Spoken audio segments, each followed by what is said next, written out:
पूर्ण विश्व में पुण्य कैसे करा जाए, पुण्य का आनंद क्या होता है, पुण्य और पाप में अंतर क्या होता है, किस चीज से हम पुण्य के पद को प्राप्त कर सकें, ऐसी पुण्यमय शिव महापुराण की कथा को श्रवण करने का सौभाग्य मिला। मालेगांव की ये पावन धरा जो सभी लोगों की दृष्टि में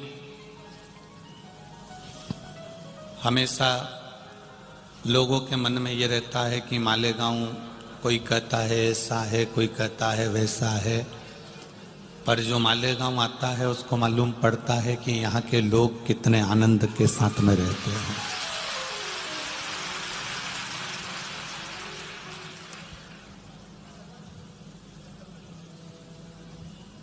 यहाँ प्रत्येक समाज, प्रत्येक धर्म का व्यक्ति, प्रत्येक संप्रदाय का व्यक्ति और प्रत्येक समाज का व्यक्ति सेवा कैसे करता है, लोगों को आदर कैसे देता है, सम्मान कैसे करता है, ये मालेगांव की धरा पर आकर मालूम पड़ता है कि यहाँ का भाव क्या है।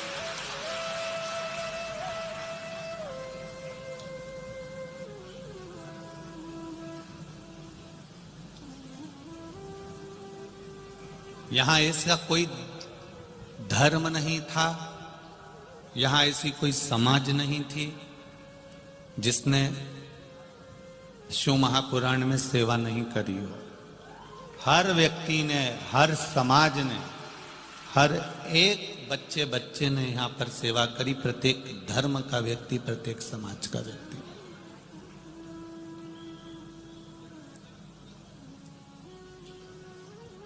कोई रहा नहीं।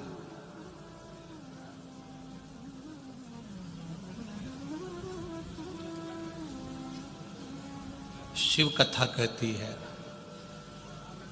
भक्ति में जो एक बार सन गया, भक्ति में जो एक बार उतर गया, भक्ति जिसके भीतर समाहित हो गई, फिर वो भटकता नहीं। अभी आभार में आदरणीय दादा भाई भूसे जी कह रहे थे कि यहाँ के लोगों का व्यापार कम हुआ, और वो किस किस चीज का कम हुआ, एक दारू का, मदिरा का, दूसरा मांस का व्यापार कम हुआ।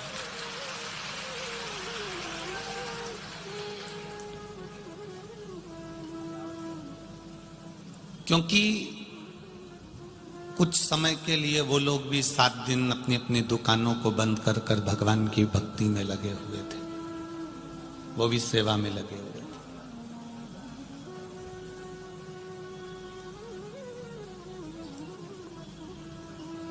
सदन कसाई शालिग्राम भगवान की शिला को रखकर मांस तोलता था। उसको जब तक नहीं मालूम था कि ये शालिग्राम जी हैं, तब तक वो पत्थर समझकर, बाट समझकर मांस तोल कर देता था। पर जब उसको समझ में आ गया सदन कसाई जी को कि ये भगवान है, तब फिर उसने उस शालिग्राम जी से मांस को नहीं तोला। हम भी भटकते रहते हैं, हम भी यहां वहां सब दूर भटकते रहते हैं।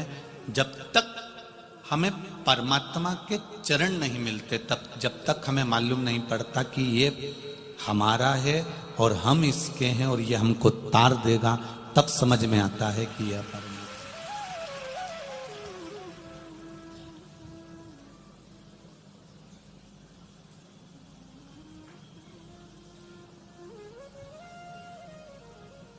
अभी तक जितनी कथाएं करते करते आए हैं,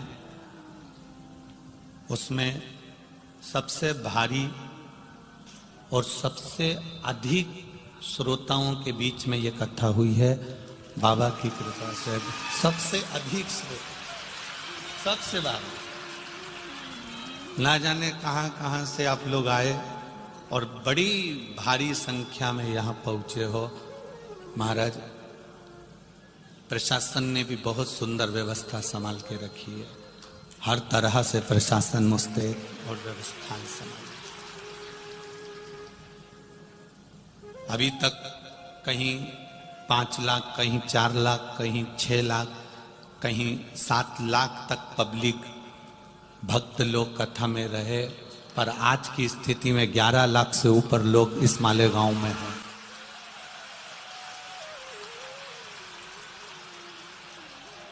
मालेगांव की एक एक दुकान, एक एक गुमठी, एक एक व्यापार का स्थान। कल कथा में हमको जब हम कक्ष में पहुंचे, आदरणीय स्वर्गीय श्री जगन्नाथ जी अग्रवाल जी के घर पर जहां हम रुके हैं, वहां जब हम पहुंचे तो हमने वासु जी से कहा कि बड़ा विचित्र लीला है ये कि टेंट जब पूरा खत्म हो गया और टेंट नहीं लग पा रहा था तो कपड़े के व्यापारियों ने अपनी दुकान की बेडशीट निकाल कर दे दी थी कि पकड़ पकड़ कर बैठ कर कथा श्रवण करें। बेडशीट, कल के फोटो में आप लोगों ने देखा होगा कि बेडशीट पकड़ पकड़ के लोग, कितने धन्य हैं ऐसे व्यापारी जिन्होंने अपनी दुकान की बेडशीटें निकाल कर दे दी कि इसको पकड़ लो और बैठ कर कथा सुनो। ये सुख कहां मिलेगा? ऐसा आनंद जिंदगी में नहीं मिल सकता।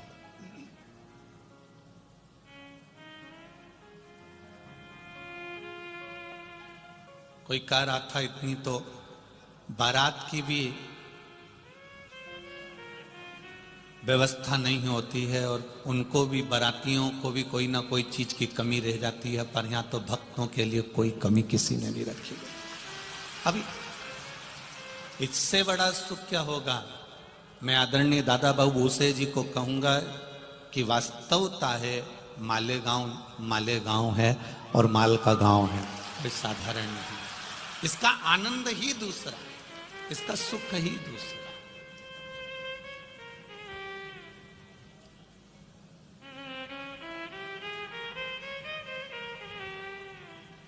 राष्ट्रीय स्वयं संघ के, आरएसएस के कार्यकर्ता, बजरंग दल के कार्यकर्ता, शिवसेना के कार्यकर्ता, विश्व हिंदू परिषद के कार्यकर्ता, हिंदू उत्सव के कार्यकर्ता, दुर्गा वाहिनी के कार्यकर्ता, मारवाड़ी समाज के, अग्रवाल समाज के, महेश्वरी समाज के, जैन समाज के, धोबी समाज के, नाई समाज के, पाटिल समाज के, जितने जितने हैं, जितनी समाज जुड़ी हुई हैं, हम तो नाम लेते रहेंगे तो 2-4 दिन निकल जाएंगे। इतनी सेवा भाव, इतना प्रेम से करा है, इतना प्रेम से करा है जिसका वर्णन। प्रशासन के साथ कदम से कदम मिलाकर चला है राष्ट्रीय स्वयं संघ के कार्यकर्ता, और उन्होंने जो व्यवस्थाओं को साथ दिया है, हर पंडाल में व्यवस्थाओं को जो दिया, बहुत बहुत सारा। कोई सहजता नहीं, एक आनंद का विषय रहा, एक आनंद का सुख। भक्ति जब भीतर से जाग जाती है तब परमात्मा को पाने का तरीका अपने आप मिल जाता है। एक बच्चा रो रहा था, घर में मां हलवा सेक रही थी, सीरा बना रही थी। आटा डाला, घी डाला, कढ़ाई को रख और सेकना चालू कर।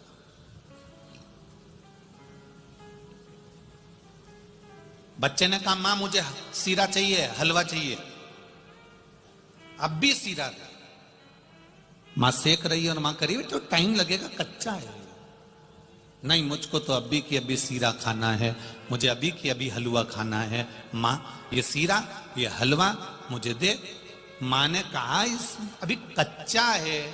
इतने में बच्चा माना ही नहीं, तो मां ने उसको सेक के प्लेट में दिया। उसने जो खाया तो थूक दिया, क्योंकि वो हलवा, वो सीरा पका नहीं था, कच्चा था, इसलिए उसमें स्वाद नहीं आया। जब मां ने उसको अच्छे से सेक लिया, तपा लिया, घी डालकर, पानी डालकर, शक्कर डालकर, इलायची डालकर, ड्राई फ्रूट्स डालकर जब वो हलवा तैयार हुआ, सीरा तैयार हुआ, तब बेटे को दिया तो बेटा प्लेट भरकर उसको खा गया।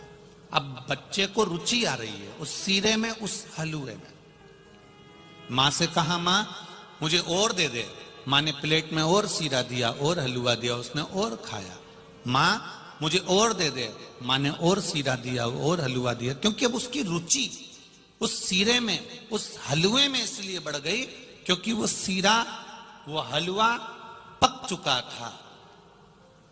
जब तक कच्चे रहोगे तब तक शिव महापुराण में मन नहीं लग पाएगा। जिस दिन तुम शिव पुराण में पक गए तब तुम्हें वो शिव पुराण का आनंद आना प्रारंभ हो जाए।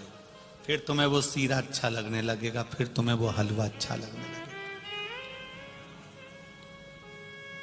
इतनी लाखों की संख्या में 10-10, 11-11 लाख। कल एक पत्र आया था, उसमें लिखा था हमारे महाराष्ट्र, हम केवल मालेगांव का नहीं कह रहे, पूरे महाराष्ट्र शासन का पहला कार्यक्रम है जिसमें इतनी भीड़, इतना भक्त पहुंचा है, इतना भक्त पहुंचा।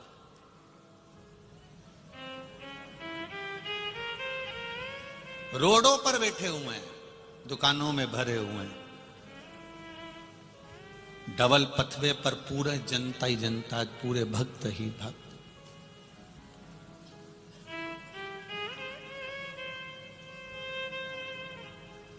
ना हम उनको देख पा रहे हैं, ना वो हमको देख पा रहे हैं।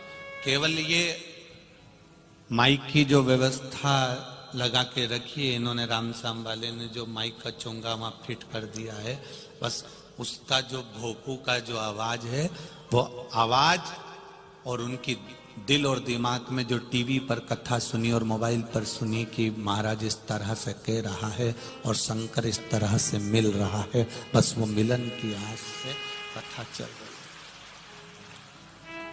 ना।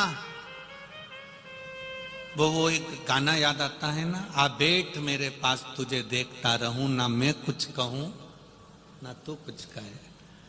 ना उन्होंने हमको देखा ना हमने उनको देखा, पर विश्वास उनका ये है कि परमात्मा भले नहीं दिख रहा, परमात्मा भले नजर नहीं आ रहा, पर ये निश्चित है कि वो परमात्मा, वो कल कथा में कहा था ना कि बच्चे से कहा बाबा, जम के बोलो, आएगा।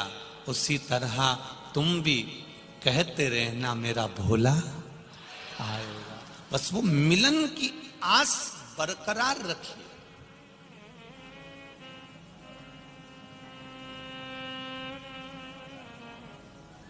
एक पक्षी के लिए स्वाति नक्षत्र की बूंद आती है क्योंकि वो स्वाति नक्षत्र का ही पानी पीता है। सही है, केवल एक स्वाति नक्षत्र का पानी पीता है, इसके सिवा वो स्वाति नक्षत्र के सिवा पानी नहीं पीता। जब स्वाति नक्षत्र की बूंद एक पक्षी के लिए परमात्मा को स्वाति नक्षत्र में गिराना पड़ती है और वो बूंद वो पक्षी पीता है तो उसका पेट भर लेता है, फिर अगले स्वाति नक्षत्र का इंतजार करता है।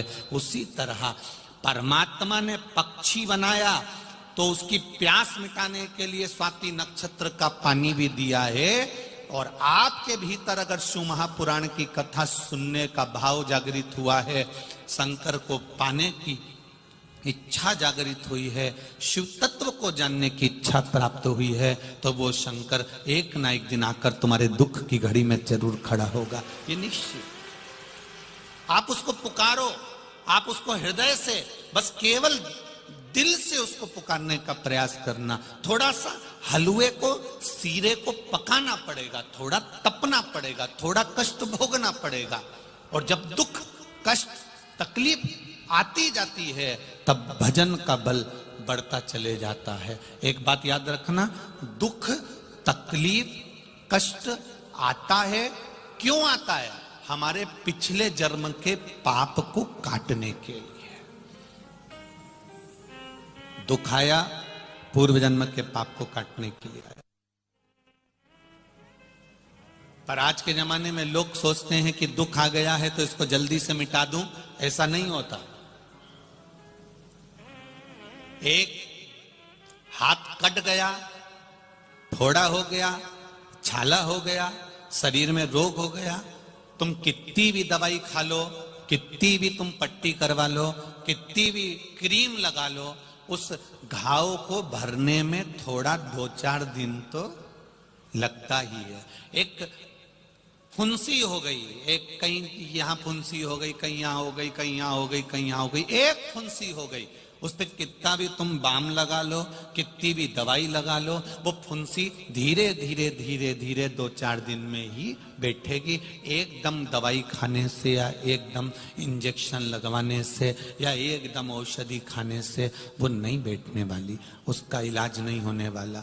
थोड़ा समय दवाई को भी लगता है शरीर को एडजस्ट करने, थोड़ा समय क्रीम को भी लगता है शरीर को एडजस्ट करने में। उसी तरह तुम्हारे दुख को काटने में भी परमात्मा को थोड़ा समय जरूर लगता है, क्योंकि थोड़ा समय लग सकता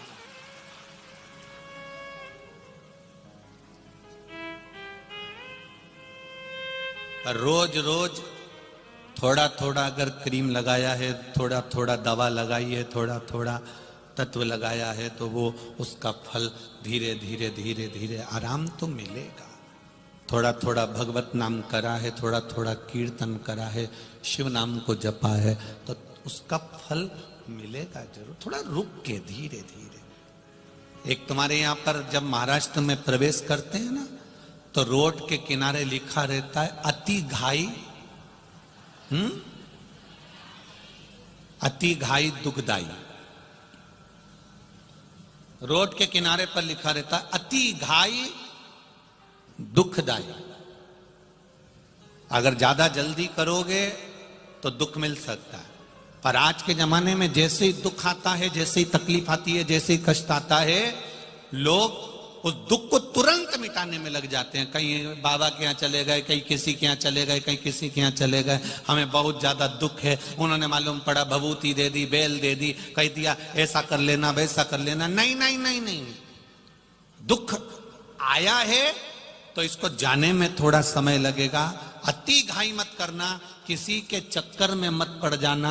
अगर किसी के चक्कर में पड़ गए तो जल्दी के चक्कर में, जब ज्यादा जल्दी होती है तो एक्सीडेंट हो जाता है। जब ज्यादा दुख को जल्दी मिटाने की सोचते हो तो और दुख बढ़ जाता है। इसलिए अति घाई दुखदाई, थोड़ा समझना, थोड़ा समझना।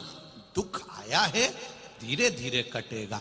दुख को, तुम्हारे दुख को ना तो सियोर वाला महाराज काट सकता है, ना संसार का कोई महाराज काट सकता है। तुम्हारे दुख को तुम्हें खुद काटना पड़ेगा। और कलियुग केवल नाम धारा, सुमर सुमर नर उतरहि पारा। तुम्हारे दुख को भगवान के भजन से, तुम्हारे दुख को श्री शिवाय नमस्तुभ्यम से, तुम्हारे दुख को एक लोटा जल से, तुम्हारे दुख को एक बेलपत्री से, तुम्हारे दुख को एक चावल के दाने से, तुम्हारे दुख को एक पुष्प की पंखड़ी से, तुम्हारे दुख को तुम भगवान के मंदिर में सफाई करने से, तुम्हारे दुख को तुम किसी परमार्थ का काम करने से अपने दुख को काट सकते हो। ये नहीं कि हम कट जाएगा, इससे दुख नहीं कटने वाला। दुख कटेगा भगवान के मंदिर में जाकर एक लोटा जल चढ़ाने से कटेगा, भगवत नाम लेने से कटेगा। कोई महाराज की सामर्थ्यता नहीं है कि वो तुम्हारे दुख को काट दे, क्योंकि महाराज खुद का दुख काट ले वही बहुत बड़ी बात है। महाराज खुद का दुख काट ले, ऐसा कोई महाराज बता दो जिसका पांव नहीं दुखता हो, जिसकी कमर नहीं दुखती, जिसका हाथ पैर नहीं दुखता, जिसका सिर नहीं दुखता, जिसका शरीर नहीं दुखता। शरीर में कष्ट होगा, वो कितना भी विद्वान से विद्वान है तो भी उसको डॉक्टर के पास जाना पड़ेगा। पर डॉक्टर से जब वो औषधि लेगा और शंकर जी को दिखाकर कहेगा इसको अमृत कर दीजिए, तब विश्वास को रखकर खाएगा, तब जाकर उसका भी कार्य सफल हो जाएगा।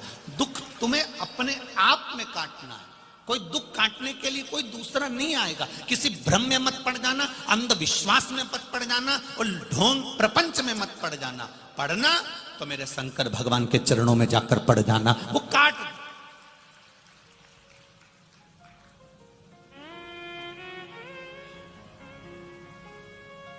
कई लोग कहते हैं गुरुजी इतने सारे महाराज आते हैं, संत आते हैं, कथाकार आते हैं, वो सबसे मिलते हैं। आप क्यों नहीं मिलते हो किसी से? हमसे मिलकर करोगे क्या? हम ना तो कुछ बताते हैं और ना हम कुछ जानते हैं। हमको कुछ आता भी नहीं। केवल ये व्यासपीठ है, ये कुबेरेश्वर बाबा की शिव महापुराण की पोथी है और बाबा का भजन है, श्री शिवाय नमस्तुभ्यं मंत्र है और एक लोटा जल है। बस इतना जानते हैं कि एक लोटे जल को चढ़ाते चढ़ाते जब सियोर वाला महाराज भी यहां तक पहुंच सकता है, तो आप भी उस जल के सहारे वहां तक पहुंच सकते हो। किसी का भाग्य लिखना या किसी का भाग्य बताना या आपके जीवन में क्या हो रहा है यह बताना हमारे बस की बात नहीं है। हमें कोई विद्या या कोई सिद्धि हमारे पास में नहीं है। हम तो केवल भगवान का भजन करते हैं और आपसे भी करवाते हैं, क्योंकि दुख कोई दूसरा नहीं काट सकता, दुख आपको स्वयं काटना है। पत्नी का सिर दुखेगा, पति बाम लगा सकता है, पति दवाई लाकर दे सकता है, पर पत्नी के सिर दर्द को पति ले सकता है क्या? बोलो, जम के बोलो। नहीं ले सकता। दर्द उसको ही सहन करना पड़ेगा, दर्द उसको सहना पड़ेगा। जब एक पति पत्नी के सिर दर्द को नहीं ले रहा है, दवाई दे देगा, औषधि दे देगा, बाम लगा देगा, पानी ला देगा, चाय बना के पिला देगा, सब कुछ कर देगा, पर उसके दर्द को पति नहीं ले सकता। पति के दर्द को पत्नी नहीं ले सकती, भाई के दर्द को भाई नहीं ले सकता। पर इतना जरूर हो सकता है कि जैसे पत्नी दवाई खाएगी तो पत्नी का सिर दर्द बंद होगा। अगर आप शंकर के मंदिर जाओगे तो आपका दुख कट जाएगा, ये निश्चित। आप उसकी चौखट पर जाइए, आप उसके दरवाजे पर जाइए, आप उसकी शरणागति पर जाइए, और जब आप शरणागति में पहुंचोगे, उसके भजन में पहुंचोगे, उसके कीर्तन में पहुंचोगे, उसके मंत्र जाप में पहुंचोगे। यहां 7 दिन आप लोग आए हो, 7 दिन यहां पर लोग आए हुए हैं।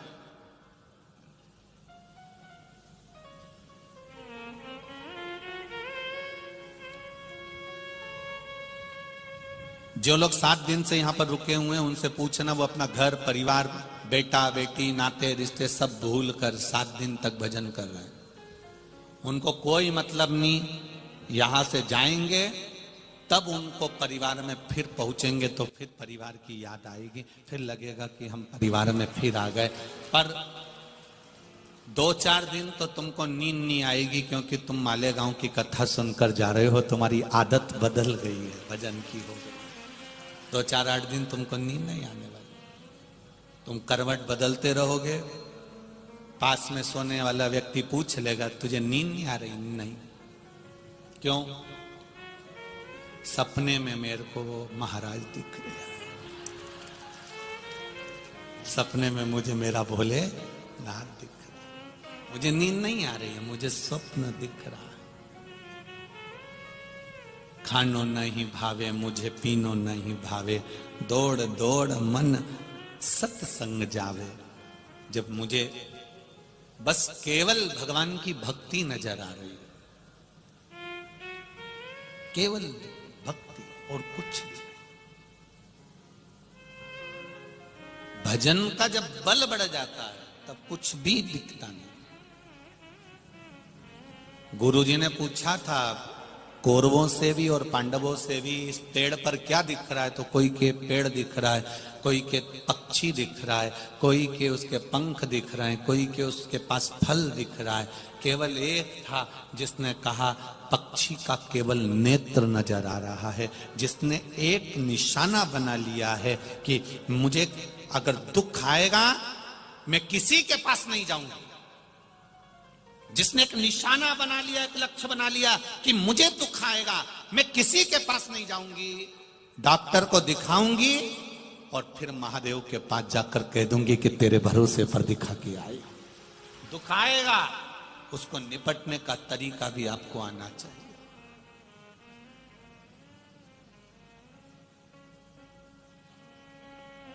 ये पत्र, इन पत्रों में आपका विश्वास, आपकी दृढ़ता, आपका भरोसा समाया है।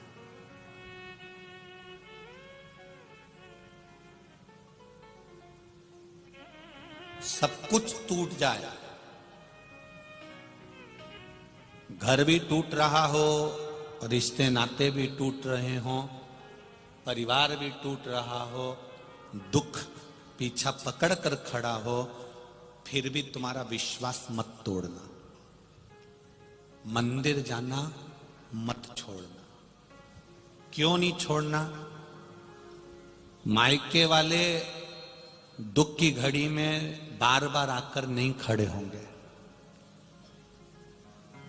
ससुराल वाले दुख की घड़ी में बार बार आकर नहीं खड़े होंगे, पर जिसके दरवाजे पर तुम रोज जा रही हो, एक लोटा जल लेकर शंकर भगवान का गुणगान गा रही हो, वो दुख की घड़ी में रोज आकर खड़ा हो सकता है। वो फ्री होकर भक्ति पक्की करो।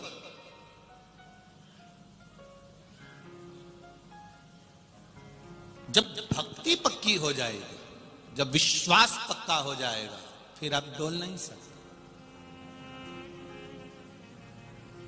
धर्म की जय हो, अधर्म का नाश हो, प्राणियों में और विश्व का कल्याण। ये विश्व का कल्याण तब होगा जब हम किसी ना किसी रूप में, कहीं ना कहीं, हम किसी ना किसी रूप में सत्कर्म में लगे हुए।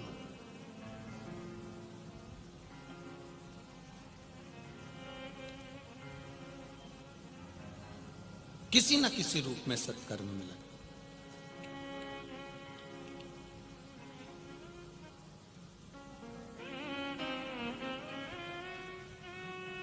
नासिक में कुंभ का मेला भराया, कई बार भराया, आ जाता है 12 वर्ष में कुंभ का मेला।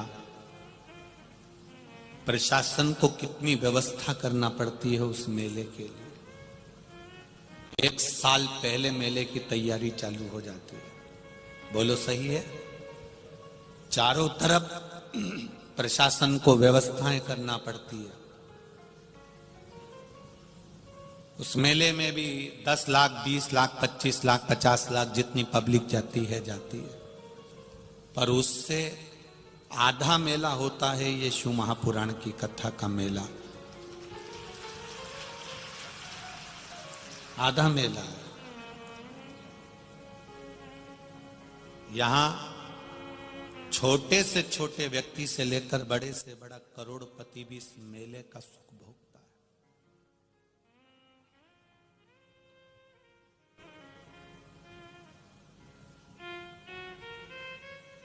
कुंभ के मेले में कभी पत्नी खो जाती है, कभी पति खो जाता है, कभी बच्चे खो जाते हैं, कभी पड़ोसी खो जाता है, कभी माता खो जाती है, कभी पिता खो जाता है, कभी बहन खो जाती है, कभी भाई खो जाता है। पर शिव महापुराण के मेले में लोग भगवान शंकर में खो जाते हैं।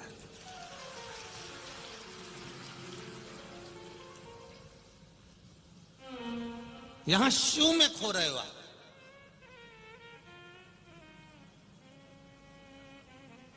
यहां कोई किसी को नहीं ढूंढ रहा, यहां कोई किसी को ढूंढने लगा भी नहीं है कि इसको ढूंढा जाए या उसको ढूंढा जाए। यहां तो केवल अगर ढूंढने में लगे हुए हो तो महादेव को ढूंढने में लगे हुए हो कि मेरा भोला, मेरा शंकर ये निश्चित है एक दिन मेरे दुख को हरने आएगा।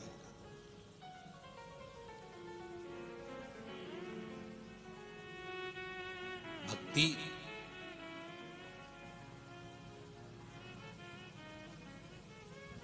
जितनी भक्ति को भर सकते हो, जितने भजन को भर सकते हो, उतना भर लो। पाप ज्यादा आ जाए तो उसको ले जाके खाली कर दो। जैसे कल कथा में कहा था, सोयाबीन ज्यादा आ जाए, गेहूं ज्यादा आ जाए तो उसको मंडी में खाली कर दिया जाता है, और पाप ज्यादा आ जाए तो मंदिर में खाली कर दिया जाता है। कचरे की गाड़ी में ज्यादा कचरा भरकर रखोगे तो गाड़ी सड़ने लगेगी। सड़ेगी कि नहीं सड़ेगी? तुम्हारे घर की एक लोहे की बाल्टी, लोखंड की बाल्टी, लोखंड का डब्बा, उस लोखंड के डब्बे में बहुत दिन तक कचरा भरकर रखना, खाली मत करना, जंग लगेगी कि नहीं लगेगी? वो डब्बा खराब होगा कि नहीं होगा? सड़ेगा कि नहीं सड़ेगा? वो डब्बा सड़ने लगता है।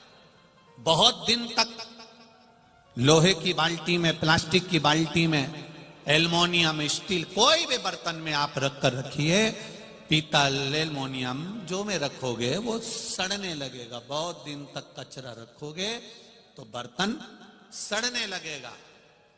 इसलिए इस मन रूपी बर्तन में बहुत दिन तक अहंकार को मत रखना, लोभ को मत रखना, दुश्मनी को मत रखना, कपट को मत रखना, बेईमानी को मत रखना, वरना ये बर्तन सड़ने लगेगा, बदबू मारेगा। बर्तन बदबू मारने लगता है।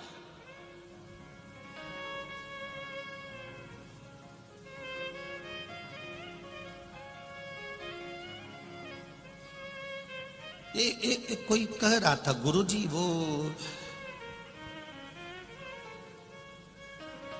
मेरी देवरानी का मन तो बिल्कुल भी कथा में नहीं लगता और मेरा मन कथा में लगता है।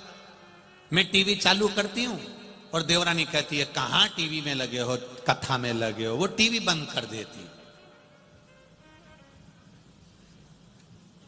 एक बात बताओ गुरुजी, घर में दो, एक बहू, एक सास, एक देवरानी, एक जेठानी, इतने लोग रह रहे हैं, उसमें से एक का मन कथा में है या दो का मन कथा में है या दो का मन मंदिर में है या भजन में है और बाकी के लोगों का मन भजन में नहीं है। ऐसा क्यों होता है? ऐसा कैसे हो जाता है? भगवान को सबको एक जैसा मनाना चाहिए ना। जब पति भजन करता है तो पत्नी को भी भजन वाला बनाओ, बहन भजन करती है तो भाई को भी भजन वाला बनाओ, माँ अगर भजन करती है तो बच्चों को भी भजन वाला बनाओ। पर ये क्यों भगवान ऐसा करते हैं कि इनको बिना भजन का बना देते हैं, हमको भजन वाला बना देते हैं? हमने कहा ये आज का नहीं है, ये पुराने जमाने का है। आपने पूर्व में कोई अच्छा काम करा होता है तो इस जन्म में तुम भजन में लगे रहते हो, भगवान की भक्ति में लगे रहते हो। पूर्व के पुण्य से तुम्हें आज कथा सुनने को मिल रही है, भजन करने को मिल रहा है, सत्संग करने को मिल रहा है।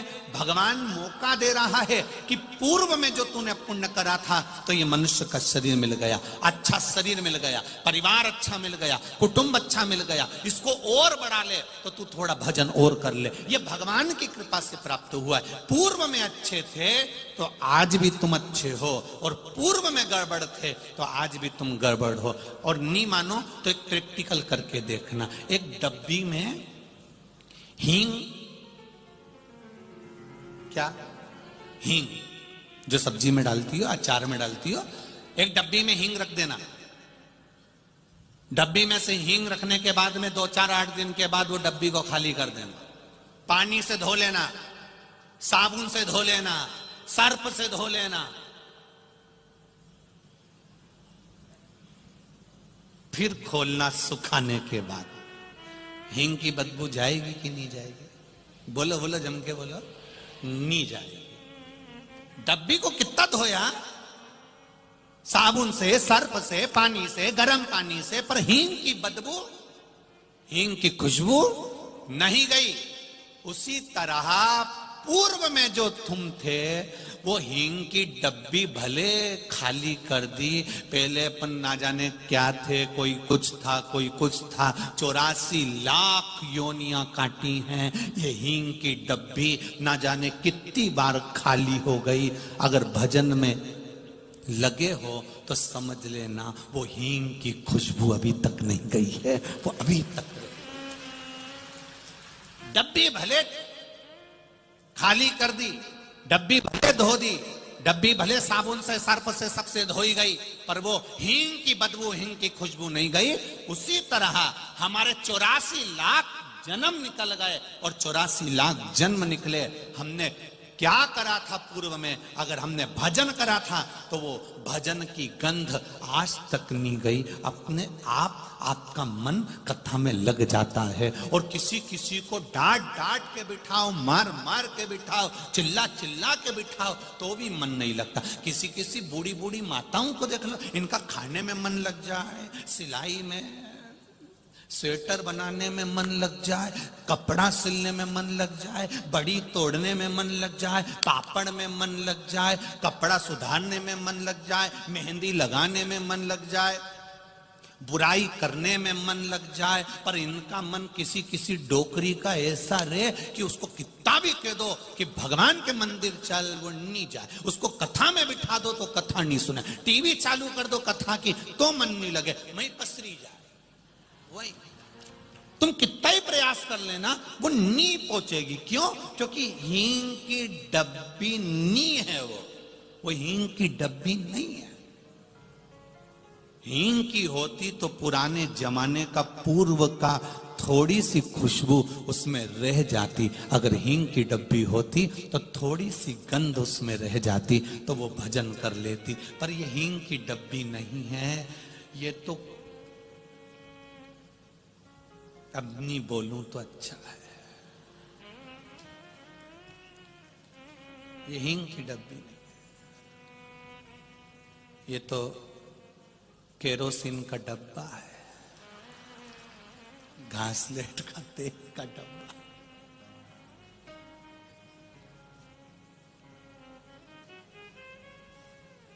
घासलेट के तेल का डब्बा देखा तो लग रहा केरोसिन का डब्बा, उसको भी धो दो, साफ कर दो, परंतु उसमें फिर एक गिलास पानी डाल दो तो उसमें 2-4 बूंद ऊपर तैरती हुई अलग से दिखे, ऐसे डोकरी अलग से जाए, ये मिले ही नहीं इसमें।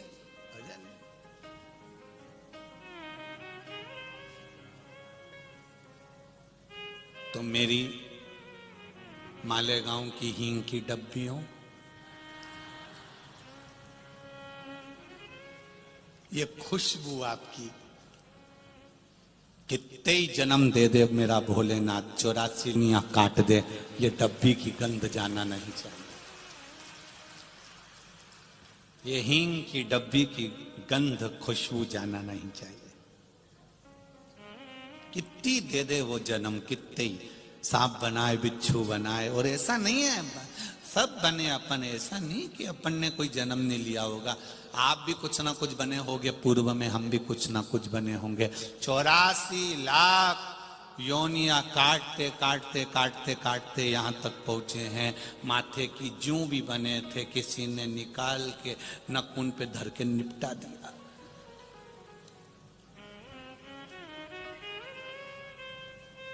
गेहूं सोयाबीन के कीड़े भी बने थे, धूप में पटक के निपटा दिया। ये तो बने शरीर दिया उसने। इस गंध को समाप्त मत होने देना।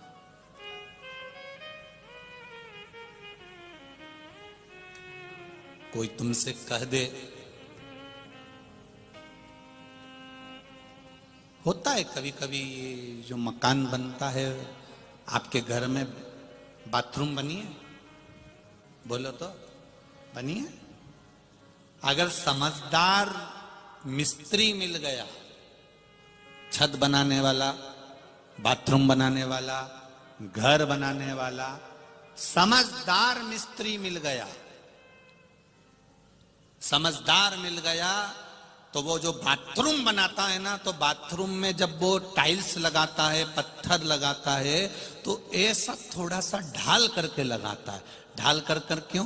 पानी यहां डलेगा और वो वहां पाइप में चला जाएगा, खड्डे चला जाएगा। जो मिस्त्री समझदार नहीं होता तो वो एकदम ना धर दे, तो पानी वहीं की वहीं भरा रहे, परंतु वो निकले। फिर क्या करना पड़ता है उसको? पानी जब नहीं निकलता तो क्या, फिर वही बाथरूम में, जैसे हम अग्रवाल जी के ठहरे हैं, तो हम जिस कमरे में ठहरे हैं कक्ष में, उनके बाथरूम में प्लास्टिक की झाड़ू रखी। फिर क्या करना पड़ता है? बोलो, जम के बोलो जरा। फिर वो झाड़ू से झाड़ झाड़ के उस पानी को उस खड्डे तक लेकर जाना पड़ता है। आपके भी बाथरूम में झाड़ू रखी होगी हो, ऐसी झाड़ने वाली पानी निकालने के लिए, फिर वो खड्डे में ले जाना पड़ता। दो तरह की बाथरूम होती है, दो तरह की छत होती है। जाए नहीं तो झाड़ू से झाड़ झाड़ कर निकाला जाता है। उसी तरह दो तरह के लोग होते हैं। एक ढाल में होते हैं, जैसी कथा चालू हुई 2 बजे टीवी खोल के बैठ गए या कथा में जाकर बैठ गए। और एक ऐसे होते हैं जिनको झाड़ झाड़ के ले जाना पड़ता, चाल चाल चाल, तब जाकर वो कथा में पहुंच पाते। बोलो री जी सही है कि गलत है? तुम जितने बैठे हो ये सब झाड़ू से निकलने वाले नहीं। तुम ढाल में हुए हो। जितने लोग शिव महापुराण की कथा आस्था चैनल पर सुन रहे हैं, जितने लोग फेसबुक यूट्यूब पर सुन रहे हैं, जितने इस मालेगांव की पावन धरा पर बैठकर लाखों की संख्या में कथा सुन रहे हो, तुम विश्वास रखना, तुम को जिसने बनाया वो मिस्त्री साधारण नहीं है, तुम्हारे माता पिता साधारण नहीं है, इसलिए उन्हें ढाल में बनाया। तुम्हारे माता पिता का संस्कार तुम्हारे साथ में है, तुम्हारे माता पिता की सभ्यता, संस्कृति, उनका संस्कार, उनका ज्ञान तुम्हारे साथ में है, इसलिए तुम हमेशा ढाल में रहते हो। तुम्हारा मन कथा में, सत्संग में, भजन में, मंदिर में, कीर्तन में लगा रहता है। कई कई के ऐसे होते हैं जिनका मिस्त्री अच्छा नहीं होता, तो वो ढाल में पैदा नहीं होते। फिर उनके मिस्त्री कहते हैं कि जा कथा में चले जा, छोरे से कहते हैं मंदिर में एक लोटा पानी चढ़ाया, बहू से कहते हैं पशुपति व्रत कर ले, नहीं करती, फिर वो झाड़ू से झाड़ झाड़ उसे ले जाना पड़ता। तो मिस्त्री अच्छा होना चाहिए। और मेरा विश्वास कहता है जिसके माता पिता मिस्त्री के रूप में बच्चों को जन्म देते हैं तो बच्चे संस्कारित होते हैं, अगर श्रेष्ठ मिस्त्री है तो। आज आपको देखकर 10 लाख से ज्यादा लोग इस कथा को श्रवण कर रहे हैं मालेगांव की इस पावन धरा पर। जिस मालेगांव की कैपेसिटी इतनी नहीं है, जितने से ज्यादा लोग इसमें आ गए। इस मालेगांव के कथा में जो लाखों लोग कथा को श्रवण कर रहे हैं, आपको नमन करने से पहले मैं आपके माता पिता जो मिस्त्री हैं उनको नमन करता हूं। उन्होंने ढाल में बनाया। गर्भ में जब बच्चा था भजन करा, मंदिर गए, कीर्तन करा, रामायण पढ़ी, भगवत भजन में लगे रहे, तो संतान भी ढाल में हुई, भगवान की भक्ति में, भजन में। तुम छोटे छोटे बच्चों को देखना पानी चढ़ाते हैं, समझ लेना उनके मिस्त्री जोरदार हैं, उनके माता पिता बहुत अच्छे हैं जिन्होंने ऐसा संस्कार दिया। और कई कई ऐसे होते हैं जिनको झाड़ू से झाड़ झाड़ के, बहुओं से कहते हैं, सास भी कहती है चलो कथा में चलो, टीवी पे आ रही है बेटा, कथा देख ले, महाराज बहुत जोरदार बोल रहा है, 5 मिनट सुन ले। बहू कहती है मम्मी तुम तो फ्री हो, मेरे पास कहां टाइम है, मेरे पास में वक्त नहीं है।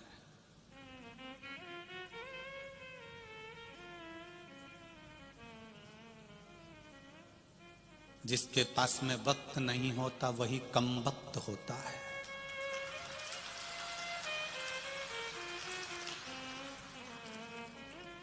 दोनों को अलग कर दो ना, कम वक्त। तुम्हारे पास में भी टाइम नहीं है तो तुम भी, समय नहीं है हमारे पास। किटी पार्टी का समय है, होटल जाने का समय है, अभी 31 आ जाएगी,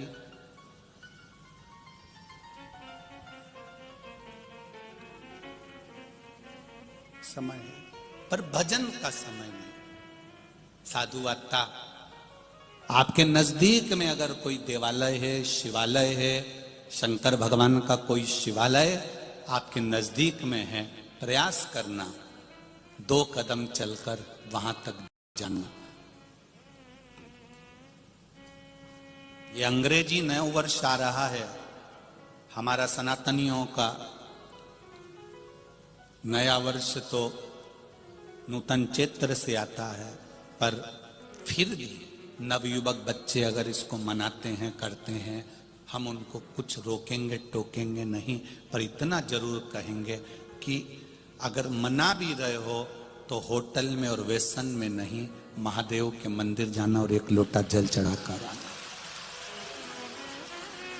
कोई शिवालय पास में हो, कोई देवालय पास में हो, कोई प्रसिद्ध स्थान पास में हो, कोई तीर्थ पास में हो, तो भगवान की शरणागति में मना, शरणागति में मना।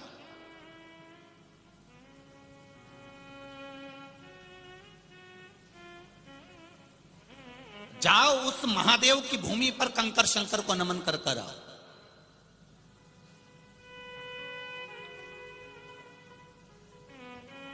कल सीहोर से फोन था तो कह रहे थे गुरुदेव बहुत भक्त लोग सीहोर आ रहे हैं। हमने कब छुट्टियां लग गई हैं तो भक्तों का भाव है कुबेरेश्वर बाबा को प्रणाम करना, नमन करना। वो भी चाहते हैं कि कंकर शंकर की धरा को एक बार नमन कर लिया जाए तो बाबा हमारा नूतन वर्ष अच्छा करे। ये लोगों का भाव है, हृदय है, चित्त है, ये भक्ति है उसकी, और अविरल भक्ति है उसकी।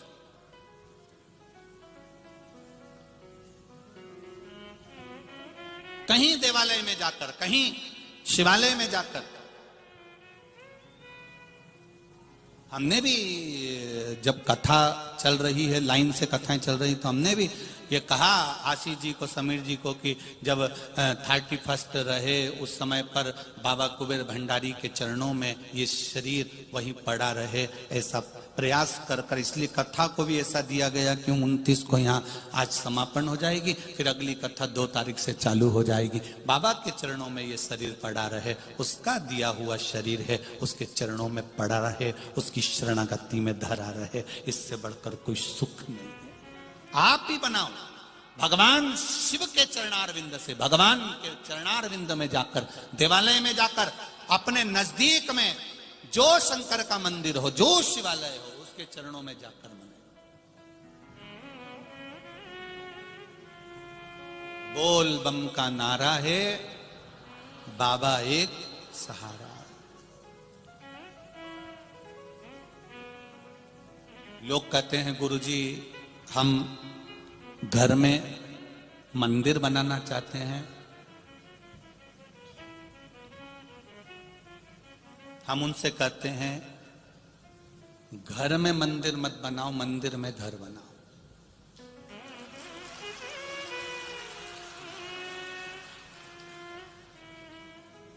दिल्ली में मकान बनाना सरल है, दिल्ली में दुकान बनाना सरल है, दिल्ली में फ्लैट लेना सरल है, पर किसी के दिल में जगह बनाना बड़ा कठिन है। आप महादेव के दिल में जगह बनाइए और महादेव आपके दिल में जगह बनाए। हम हमारे घर में भगवान का मंदिर बनाए ना बनाए, पर भगवान के ये जो घर है आपका, ये घर नहीं है, ये भगवान का मंदिर है। उस मंदिर में तुम्हारा घर है, तुम्हारे घर में भगवान का मंदिर नहीं है। तुम भगवान के पास रहते हो, भगवान तुम्हारे पास नहीं रहता। दुनिया के लोग गलत फहमी में रहते हैं, ये मेरा मकान है, मैंने मंदिर यहां बनाया है, ये मेरा घर है, मैंने मंदिर यहां बनाया है, ये मेरा फ्लैट है, मैंने भगवान का मंदिर यहां बनाया है। गलत, बिल्कुल झूठ बोल रहे हो। ये घर मेरे भोलेनाथ का है, ये घर मेरे दत्त का है, ये घर मेरे स्वामी समर्थ का है, ये घर मेरे पांडुरंगा हरि विठल का है। उसमें ये घर, ये मंदिर है, इस मंदिर में भगवान ने रहने के लिए मुझे जगह दी है। भगवान क्योंकि माता पिता हैं, माता पिता अपने बच्चों के सोने के लिए अच्छा बड़े से बड़ा रूम देते हैं, और बुजुर्ग माता पिता छोटे से हॉल में, कमरे में पड़े रहते हैं। भगवान भी कहता है तू मेरी संतान है, तू अच्छे कमरे में रह, मेरे लिए छोटी सी जगह बहुत है, क्योंकि मैं छोटा बनकर रहता हूं, कहीं पर भी आनंद करता रहता हूं, तू सुखी से रह। हमारे घर में मंदिर नहीं है, मंदिर में हमारा घर है।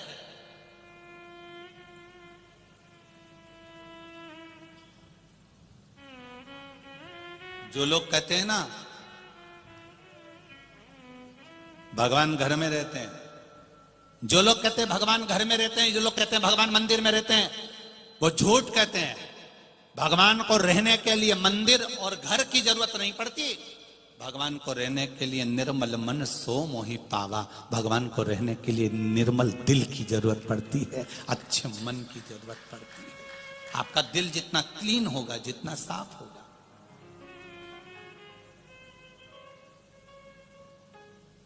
जितना मन साफ होगा, उतना परमात्मा तुम्हारे करीब में होगा, आता जाएगा।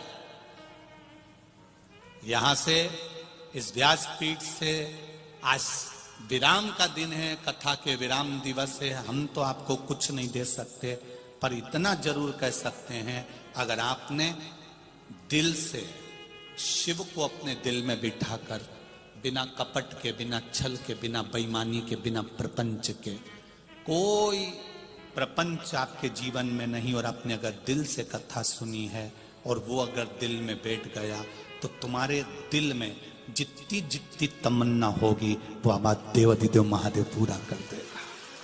वहां बैठा है जो जहां रहता है, वो वहां की सुनता है। जो जहां रहता है वो वहां की सुनता है।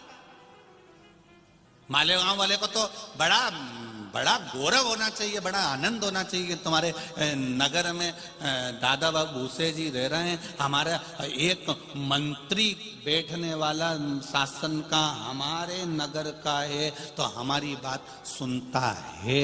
उसी तरह जब तुम्हारी बात तुम्हारा मंत्री सुनता है, तुम्हारी बात जब तुम्हारे मंत्री श्रवण करते हैं, उसी तरह जैसे मालेगांव में मंत्री जी रहते हैं तो तुम्हारी बात सुनते हैं, तुम्हारे दिल में महादेव रहता है तो तुम्हारी बात सुनता है, निश्चित सुनेगा।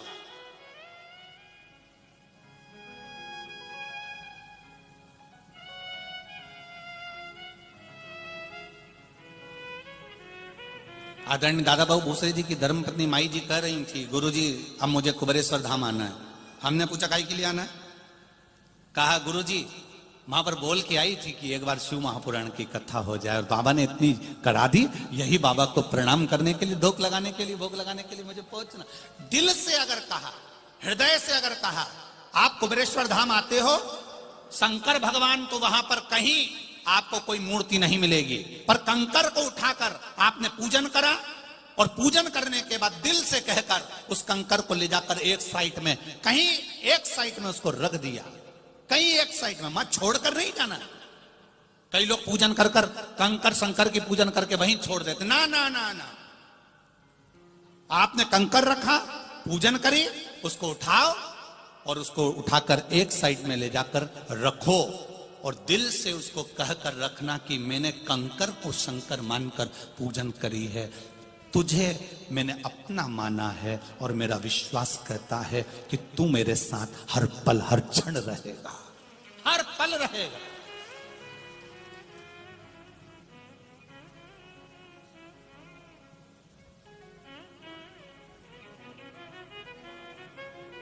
ऐसा कोई क्षण नहीं, ऐसा कोई पल नहीं जब महादेव तुम्हारे साथ में नहीं। इसलिए कहा कंकर शंकर है, जब तक श्वास चल रही है तब तक शरीर है, श्वास गई शव बन जाएगा। श्वास क्या है? शिव भगवान शंकर श्वास के रूप में।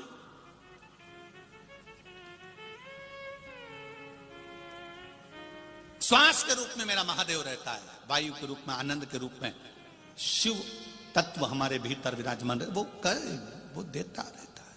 चल रही है शरीर में श्वास, प्रसन्न रहना, मेरा महादेव मेरे अंदर है। वो लोग कहते हैं ना, बड़ा मजा आ रहा जीने में, जीने में महादेव धड़क रहा।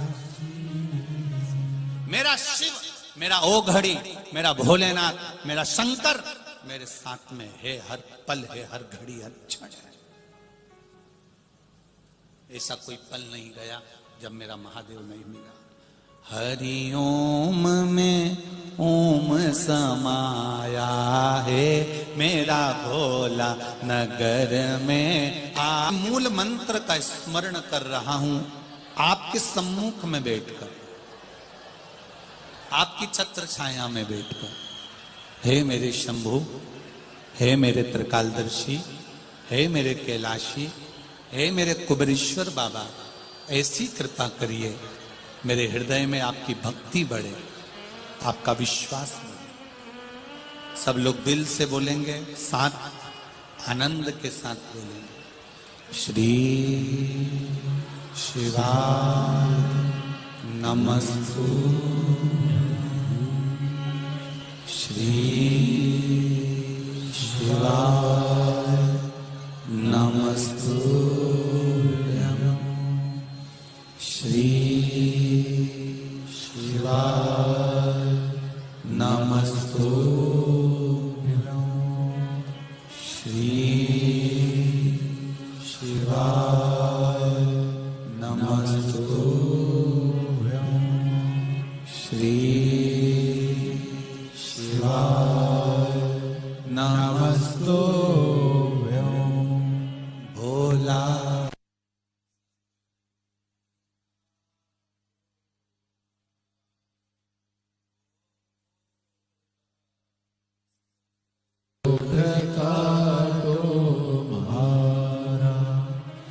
शिव शंकर जपो माला, भोले। दिल से किया गया भजन कहीं ना कहीं भगवत की प्राप्ति करा देगा। आप हृदय से, चित्त से, मन से जो कहते हैं वो सुनता है, वो श्रवण करता है। एक बात आप लोगों से कहना चाहेंगे, जब भी देवाधिदेव महादेव को जल चढ़ाएं, जल चढ़ाते समय तुम्हारे भावों में, जब हम शंकर भगवान को जल चढ़ाते हैं तो एक स्मरण आपके भीतर रहे, ध्यान रखिए।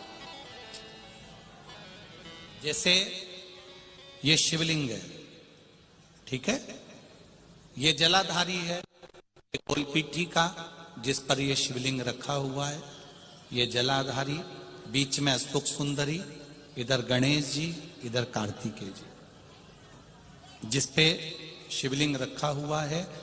ये माता पार्वती जी का हस्त कमल, ऊपर से जो एक एक बूंद पानी नीचे गिरता है वो शंकर भगवान की 5 बेटियां, जया, विषहरा, शामली बारी, दौतली और देव। जब शिवजी को जल चढ़ाओ, शंकर भगवान को जल चढ़ाने के लिए सबसे पहले गणेश जी वाली जगह पर जल चढ़ाओ, फिर कार्तिकेय जी वाली जगह पर जल चढ़ाओ, फिर अशोक सुंदरी की जगह पर जल चढ़ाओ, फिर पीठिका पर जल चढ़ाओ, उसके बाद में शिवलिंग पर जल चढ़ाइए। जब अपन किसी कामना के लिए अगर जल चढ़ा रहे हैं तो उसके लिए हमको ये ध्यान रखना पड़ेगा, पहले कहां चढ़ाना है, जहां से पानी नीचे गिरता है तो राइट में गणेश जी, लेफ्ट में कार्तिक, जो एक भाग होता है, यहां पर अपन ने जल चढ़ाया गणेश जी को, यहां चढ़ाया कार्तिकेय को, बीच में एक मोटी सी लाइन होती है जहां सुख सुंदरी विराजमान होती है, वहां जल चढ़ाकर और फिर जल को चारों तरफ घुमाने के बाद फिर शिव जी को समर्पित करो। एक बात और याद रखिए, जिन बेटे बेटियों की शादी नहीं हो रही, 30 साल, 32 साल, 35 साल, 40 साल, 28 साल, 27 साल हो गए, उनसे निवेदन है कि जब भी आप देवाधिदेव महादेव को जल समर्पित करें, जल चढ़ाने के बाद शुरुआत भी अशोक सुंदरी से करें और चढ़ाने के बाद में समापन भी शिवलिंग पे चढ़ाने के बाद अशोक सुंदरी पर करें। जब हम कम से कम 3 महीना लगातार अशोक सुंदरी से जल चढ़ाकर, शिवलिंग पे जल चढ़ाकर अशोक सुंदरी पर उस जल की धार का विराम करते हैं तो ये निश्चित है कि बाबा देवाधिदेव महादेव की कृपा से 3 महीने के अंदर विवाह पक्का हो ही जाता है, निश्चितता। शिव को जल चढ़ाकर हम भगवान देवाधिदेव महादेव की आराधना कर सकते हैं। एक सुंदर पत्र आया, देखिए।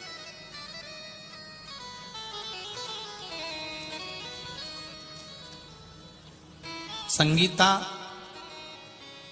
तुकाराम गोत्रे 40 गांव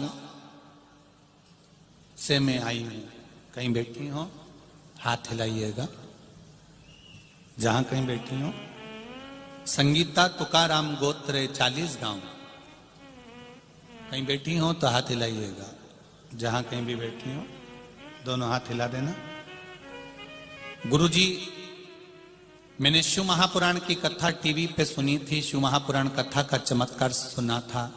मुझे ये बताने वक्त बहुत खुशी हो रही है कि मेरे पति 12 साल पहले खो गए थे। 12 साल पहले किसी को बिना बताए घर से चले गए थे। 12 साल से उनका पता नहीं था, किसी को भी नहीं मालूम था कि वह कहाँ चले गए। पुलिस प्रशासन में भी लगाया गया, फोटो उनके जगह जगह लगाए गए, सब ने ढूंढा पर 12 साल से वो नहीं मिले। गुरुदेव, हमने उम्मीद छोड़ दी थी, हमने यह मान लिया था कि वो अब इस दुनिया में नहीं है और उनका सब कुछ समाप्त हो गया। बहुत प्रयास करा, नहीं मिले। एक दिन टीवी पे बताया गया कि शिव पुराण की कथा मालेगांव में हो रही है। मैं शिव महापुराण की कथा को सुनने के लिए जब कथा प्रारंभ हुई, कितनी तारीख को चालू हुई थी? 23 तारीख को। मैं 24 तारीख को शिव महापुराण की कथा सुनने के लिए मालेगांव आ गई। 24 तारीख को कथा सुनकर मैं अपने घर केवल इस भूमि पर बोलकर गई थी कि 12 साल से मेरा पति गया है, मिल नहीं रहा। सब कह रहे हैं वो मर चुका है, पर तेरे दरबार से कोई खाली नहीं गया। मेरा पति कहाँ है बताओगे? बाबा की कृपा हुई, 24 तारीख को कथा सुनकर घर गई, अपने गांव 40 गांव में पहुंची और किसी ने खबर करी कि तुम्हारा पति जीवित है और वो वहां पर है और 3 दिन के अंदर तुम्हारा पति यहां पहुंचने वाला है। बाबा की कृपा से मेरे पति का पूर्व का फोटो भेज रही हूं, जब वो यहां थे और 12 साल के बाद आ रहे हैं, उनका फोटो भी मिल गया और वो 12 साल के बाद मेरे घर पहुंच रहे हैं। मैं बहुत खुश हूं गुरुदेव, मेरा अखंड सौभाग्य मेरे बाबा ने वापस लौटा दिया, जो 12 साल के बाद मेरा पति वापस आ रहा है। शिव कृपा, करुणा सागर शंकर की दया, उनके फोटो भी लगाए। ऐसी करुणा मेरे महादेव, मेरे कृपा सागर, मेरे शंकर करे हैं। आपसे इतना ही कहना चाहूंगा कि इस मालेगांव की धरा, चाहे शिव महापुराण की कथा मेरा कुबेरेश्वर महादेव जहां पर भी करता है, वो केवल ऐसी ही कथा नहीं करता। मेरा कुबेर भंडारी खुद सीहोर से चलकर आता है, बैठकर कथा कर कर चला जाता है। आपने क्या मांगा, क्या पाया, ये तो मेरा बाबा जाने और आप जाने। महाराष्ट्र की कथा पूरी हो जाएगी आज, छत्तीसगढ़ की कथा 2 जनवरी से नए वर्ष में प्रारंभ हो जाएगी, अंग्रेजी नए वर्ष। कथा का समय 1 बजे से 4 बजे तक टीवी पर रहेगा। जब छत्तीसगढ़ की कथा आशुतोष शिव महापुराण होगी 2 तारीख से। आप लोग सुनने जरूर आते हो, लाखों की संख्या में आते हो, पर यह भी विश्वास मानकर चलना कि यहां से बैग तुम्हारा खाली नहीं जाएगा, झोली तुम्हारी खाली नहीं जाएगी। देगा, भरेगा।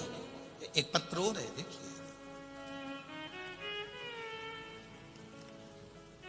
पहले फोटो देख लो। जो व्यक्ति आईसीयू में पड़ा हुआ है और उसका शरीर जो काम नहीं कर रहा, मीराबाई एकनाथ पाटिल, 78, राजा राम नगर, अमलनेर, जिला जलगांव। मोबाइल नंबर ये। कहीं बैठी हो तो हाथ हिला दीजिएगा, कहीं बैठी हो तो दोनों हाथ हिलाइएगा। अच्छा, उधर है क्या? ठीक है, दिख गए दिख गए दिख गए। श्री शिवाय नमस्तुभ्यं। क्या बखान करूं मैं गुरुदेव मेरे शंभू के बारे में। गुरुदेव, मेरी बहू सपना 17 साल से विवाह के बाद कभी उसे एक गोली की भी आवश्यकता नहीं पड़ी, परंतु अचानक उसके जुलाई के महीने में तबीयत खराब हो गई और गुरुदेव मेरा लड़का उससे बहुत से दवाखानों में दिखाने लग गया। कम से कम 10 से 11 लाख रुपए खर्च हुए। उसके अम्मलनेर किरण हॉस्पिटल सूरत से भी लेकर विघ्नहर्ता हॉस्पिटल धूलिया, इन सभी बड़े बड़े हॉस्पिटलों में दिखाया, लेकिन उसकी तबीयत ठीक नहीं हुई। फिर हम धूलिया के हॉस्पिटल में लेकर आए। वहां पर महादेव के रूप में डॉक्टर तुकाराम पाटिल जी मिल गए और उन्होंने कहा आपकी बहू को ठीक होने में समय लगेगा, क्योंकि इसको एक बीमारी हो गई है, मोटर न्यूरॉन डिसीज नाम की बीमारी हुई है। उसका शरीर 80% पैरालिसिस के चपेट में आ गया। केवल पैरालिसिस होता है तो शरीर काम नहीं करता, पर ये जो पैरालिसिस है इसमें दिमाग, वाणी, श्रवण शक्ति और इंद्रियां भी काम नहीं करती। मेरी गुरुदेव हम हिम्मत हार चुके थे, तब मेरी लड़की ने कहा मां सीहोर वाले महाराज कथा करते हैं शिव महापुराण की, आप कथा सुनिए। मैं हॉस्पिटल में, मेरा बेटा हॉस्पिटल में कथा कहां सुनते, मोबाइल पर कथा सुनना चालू करा। उसमें आपने पशुपति व्रत के बारे में बता दिया। आपकी रोज की कथा में आप 1 लोटे जल का कहते हो, ऐसा कोई दिन नहीं जाता जब आप जल का नहीं बोलते। 1 लोटे जल का मैंने बखान सुना, इंदौर वाली कथा सुनी, और मैंने पशुपतिनाथ का व्रत अभी इंदौर की जो कथा रही उसमें करना प्रारंभ कर दिया।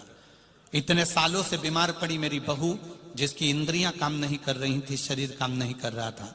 बाबा केवल पशुपति व्रत कर कर पानी चढ़ाती, पानी लाती, बहू के मुंह पर लगा देती, थोड़ा सा घुट भर पिला देती। बाबा की कृपा से मेरे बाबा ने अपना समझकर मेरी बहू को धीरे धीरे धीरे धीरे ठीक करना प्रारंभ कर दिया। अब मेरी बहू बाबा की कृपा से पूर्ण तरह से ठीक हो गई है, और बाबा की कृपा से हम लोग सीहोर कुबरेश्वर धाम जाकर प्रणाम करने के लिए जा रहे हैं। ये शिव तत्व की कथा है। अब मेरी बहू चलने लगी, फिरने लगी, उसकी इंद्रियां काम करने लगी। श्री शिवाय नमस्तुभ्यं बहन, बैठिए। श्री शिवाय नमस्ते। ये शिव तत्व है, ये शंकर, ये औघड़ी है, ये दयालु।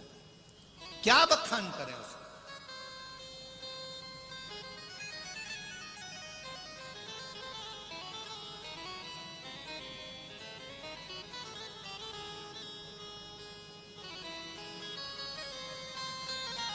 क्या बखान करें।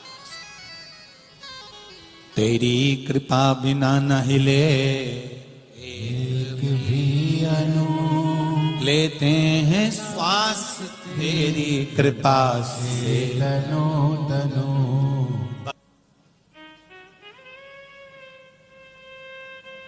मेरा शंकर है ओगड़े।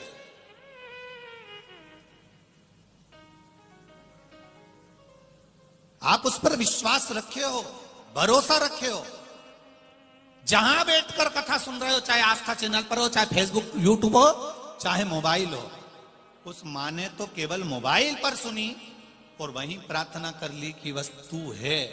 ये मुझे जागृत हो गया है कि तू है, और बाबा आएगा। रोटी जैसे अपन कह रहे हैं ना, आएगी, ट्रेन आएगी, बस आएगी, बहू पोता पोती आएंगे, सब कुछ आएगा। तो ये निश्चित है मेरा बाबा आएगा।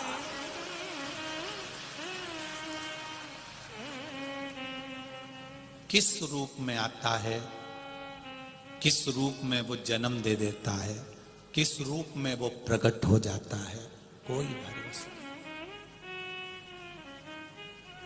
नामदेव जी को पहचानने में महाराष्ट्र वालों ने बहुत देरी कर दी थी। संत तुकाराम को पहचानने में बहुत देरी कर दी थी। मीराबाई को पहचानने में बहुत देरी कर दी थी। रामकृष्ण परमहंस जी को पहचानने में बहुत देरी कर दी थी। कर्माबाई को पहचानने में बहुत देरी कर दी थी। नरसिंह मेहता को पहचानने में बहुत देरी कर दी थी। जिसको भगवान भेजता है दुनिया के लोग उसको पहचानने में बहुत देर कर देते हैं। जब वो भगवान में समा जाता है तब दुनिया के लोगों को समझ में आता है कि वो मीरा, वो कर्मा, वो नामदेव, वो तुकाराम, वो रामकृष्ण परमहंस, वो चैतन्य महाप्रभु, वो स्वामी समर्थ कोई साधारण नहीं थे।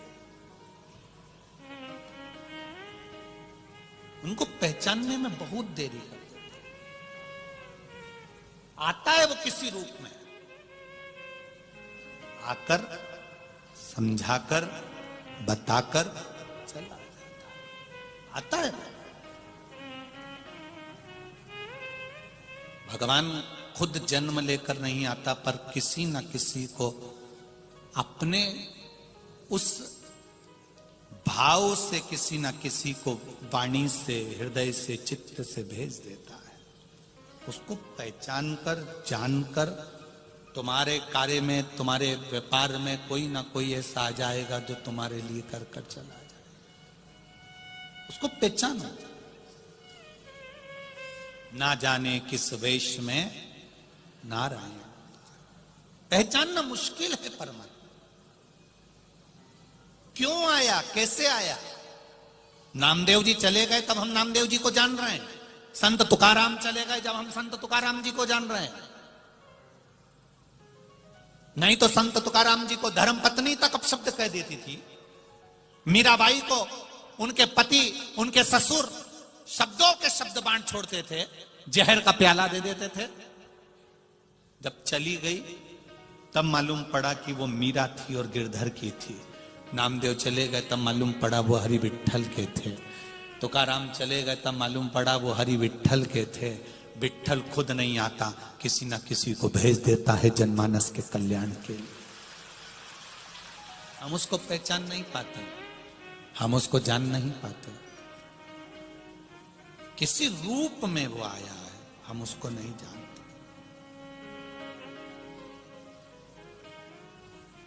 वो आएगा, चले जाएगा, बता देगा। ये उसकी भक्ति है। कर्माबाई खिचड़ी बनाती थी, भगवान को खिलाती। कई लोगों ने कहा इसको बनाना नहीं आती, बिना नहाए बना लेती है, अकल नहीं, इसमें बुद्धि नहीं। संतों ने समझाया, उसने नहाकर बनाया, भगवान स्वीकार नहीं कर। दिल से, हृदय से, भाव से जो रिझा लिया वो रिझा। हम भी आज कथा पूरी हो जाएगी कहकर चले जाएंगे। कई लोग उसको एक लोटे जल की महत्वता को जान जाएंगे, बेलपत्री की महत्वता को जान जाएंगे, शिव के हो जाएंगे। और कई लोग ऐसे होंगे कि हम चले भी जाएंगे उसके बाद में, जैसे नामदेव, तुकाराम, मीराबाई, कर्माबाई जैसे संतों की नित्य लोग बुराइयां करते रहते थे पहले भी, और संत अपना काम करते रहते थे। ऐसे कई ऐसे होंगे जो बुराइयां भी करेंगे, पर अपने को उस पर नहीं जाना, अपने को अपने शिव भक्ति पर जाना है, अपने को भगवान के भजन पर जाना। बुराई करने वाले भी बुराई करेंगे, अच्छाई करने वाले अच्छाई पकड़ लेंगे और विश्वास जागृत कर लेंगे कि मुझे एक लोटा जल चढ़ाना है। एक लड़के ने, जो लड़का कभी मंदिर नहीं जाता था, उसने पत्र लिखा है। उस पत्र को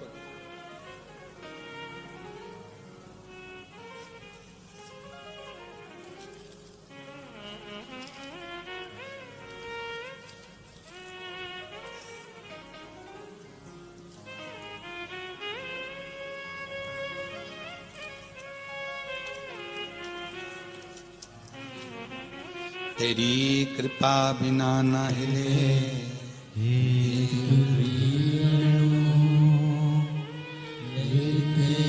श्वास तेरी कृपा से तनो तनो।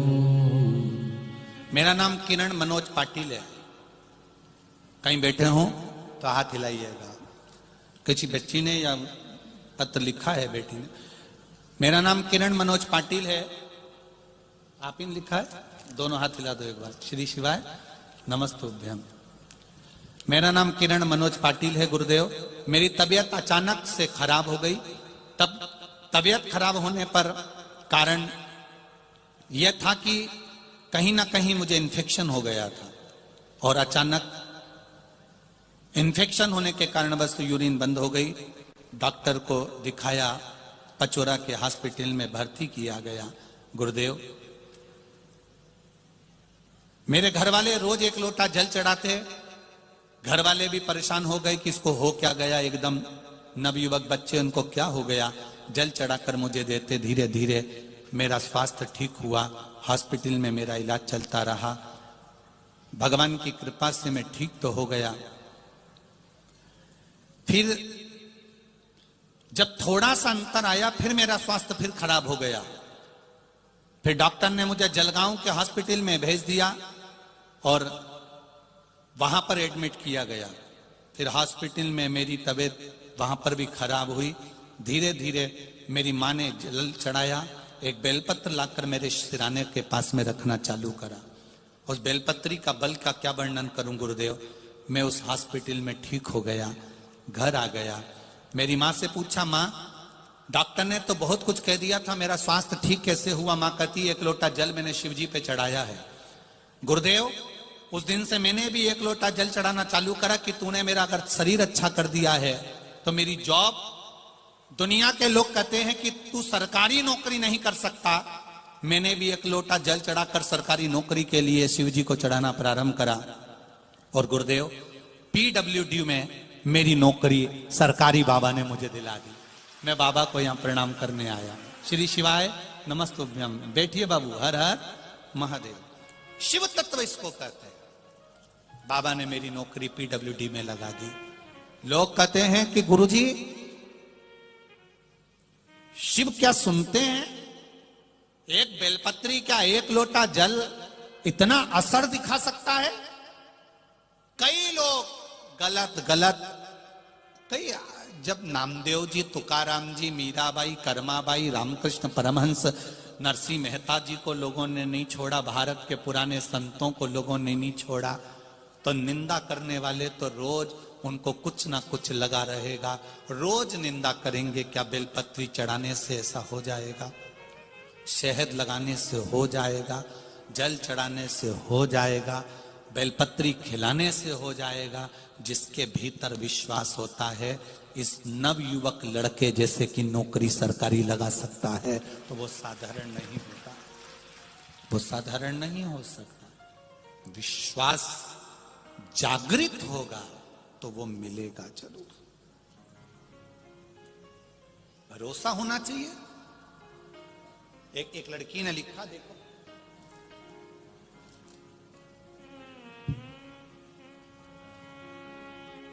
मैं कुंवारी साहिली प्रकाशा सिंह राजपूत,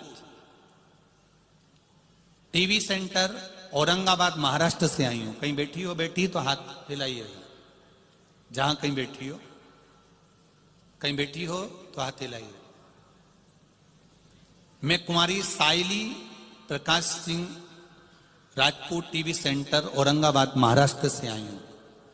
मैंने फार्मेसी की डिग्री लेकर मास्टर डिग्री के लिए कॉलेज प्रवेश को लेकर बहुत चिंतित थी। मेरा फार्मेसी की डिग्री, मास्टर की डिग्री के लिए मैं कॉलेज प्रवेश के लिए बड़ी चिंतित थी। मुझे कॉलेज में एडमिशन अच्छे कॉलेज में नहीं मिल पा रहा था। बहुत परेशान हो गई। मेरी मौसी ने सुनकर मेरे आस्था चैनल पर आपकी शिव महापुराण कथा को सुनना आरंभ किया।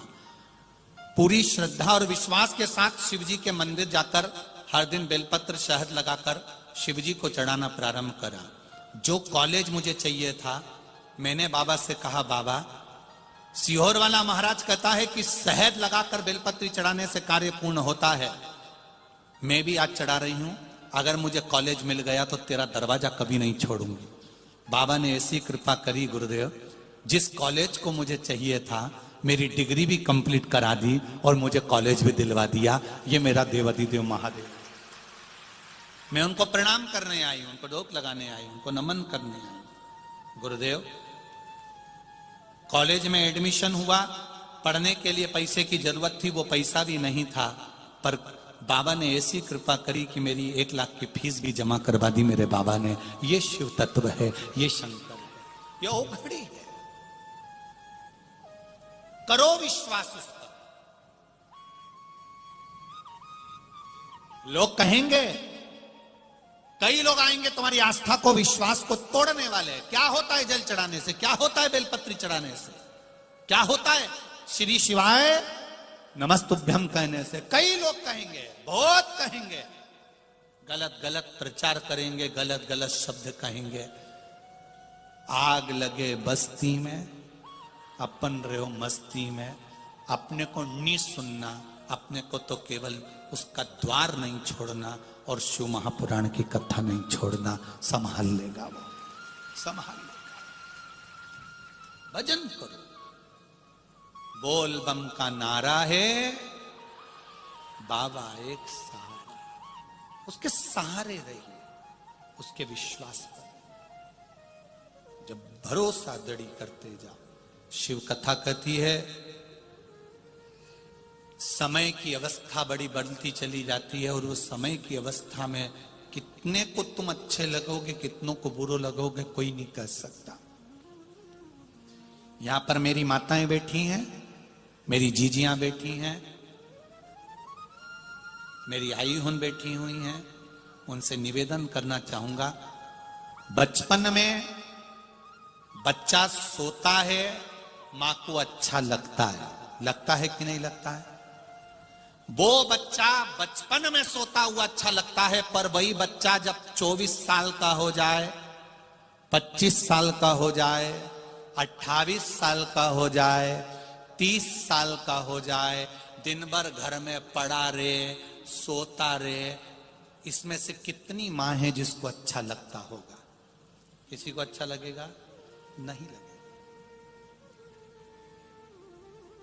बच्चा बचपन में सोता हुआ अच्छा लगता है, बचपन में सोता, और वो सोएगा तो अच्छा नहीं लगेगा। समय कितना बलवान होता है, जरा सोचिए। बेटा भी तुम्हारा है, औलाद भी तुम्हारी है, पर बचपन में सोएगी तो अच्छी लगेगी, पर बड़े होकर सोएगी तो अच्छी नहीं लगेगी। उसी तरह परमात्मा कहते हैं, जो समय गया जान दो, उस समय तुम सोते रहे कोई बात नहीं, नहीं मंदिर जाते थे कोई बात नहीं, शिवालय नहीं जाते थे कोई बात नहीं, पर अब तुम बड़े हो गए हो, तुमने शिव पुराण की कथा सुन ली है, तुम जाग गए हो, तो अब समय बर्बाद नहीं करना, कर्म के प्रति जागृत होना, कार्य के प्रति जागृत होना है, और भगवान देवाधिदेव महादेव से प्रार्थना कर कर अपने कार्य के प्रति आगे बढ़ना है। अब सोते हुए अच्छे नहीं लगोगे, अब जागो।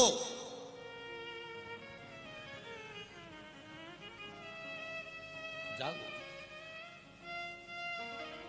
वो कहे, उठो जवान देश के वसुंधरा पुकारे, देश है पुकारता पुकारती मां भारती। ये देश आज तुम्हें पुकार रहा है, ये राष्ट्र तुम्हें पुकार रहा है, हमारा सनातन धर्म तुम्हें पुकार रहा है, और आज भी हम अगर सोते रहे तो फिर ये जीवन व्यर्थ चला जाएगा। भजन में लगाओ, कर्म में लगाओ, दुकान धंधा व्यापार व्यवसाय जो तुम्हें करना है, छोटे से छोटा काम करो, पर शर्म बिल्कुल मत करो। शर्म करोगे तो तुम आगे नहीं बढ़ सकते हो। छोटे से छोटा काम भी करो, दिल से करो, एक ना एक दिन भगवान तुम्हारा हाथ पकड़ेगा। शिव मंदिर जाओ, एक लोटा जल चढ़ाओ और अपने काम पर आगे बढ़ जाओ, बढ़ते चले जाओ। बस किसी को धोखा मत दो, किसी को विश्वासघात मत करो, और बन सके तो जिंदगी में सबका भला करते चलो। लोग कहते हैं भला करने से लोग उल्टा और जूता मार के चले जाते हैं, मारने दो ना, क्या दिक्कत। पूर्व का कोई कर्म होगा वो कट रहा होगा। आज अगर हमको कोई गाली देगा, अपशब्द कहेगा, ताने देगा, सोशल मीडिया पर, फेसबुक, यूट्यूब पर आप भी पढ़ते होगे, कोई ना कोई कुछ ना कुछ बनाता ही रहता है, कुछ ना कुछ लोग डालते ही रहते हैं, ऐसा कर दिया, वैसा कर दिया, ये बोल दिया, वो बोल दिया। उससे हमारा पूर्व का कोई पाप होगा तो इनकी निंदा करने से वो धीरे धीरे धीरे धीरे कट रहा, वो कट रहा। संत की चादर धोने से साफ नहीं होती जितनी संत की लोग निंदा करते करते साफ कर देते हैं। साफ नामदेव जी को लोगों ने अपशब्द कहा, तुकाराम जी को कहा, मीराबाई को, कर्मा को, रामकृष्ण परमहंस को, नरसिंह मेहता को, किसको नहीं कहा।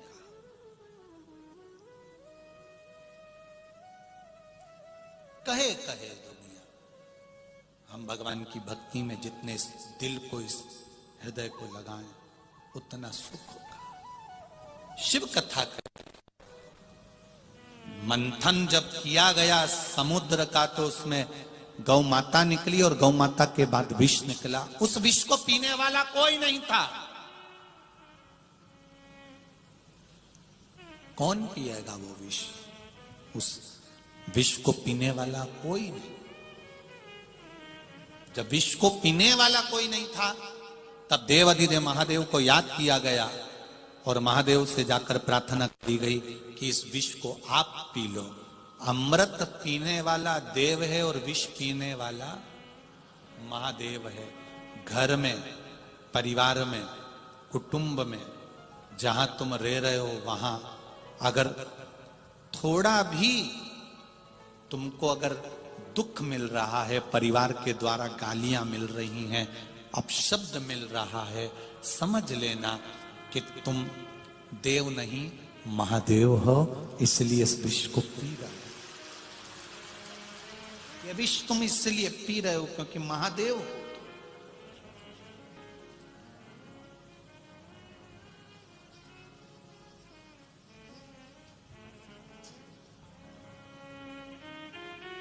महाराज,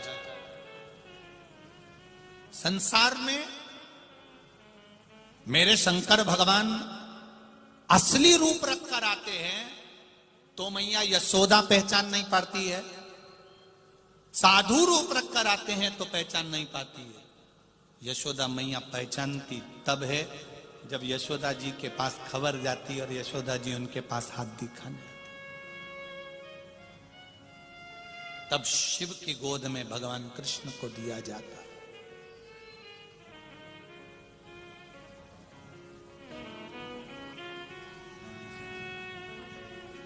भगवान देवाधिदेव महादेव की कथा कर रही है। आएगा आपके जीवन में भी सामने आएगा। उस विष को कैसे पीना है, दुनिया के लोग क्या कहेंगे, कैसे कहेंगे,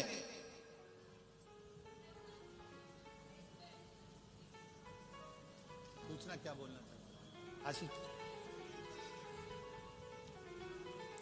ये जीवन का एक लक्ष्य, क्या कहना चाहते, क्या बोलना, अच्छा चलता।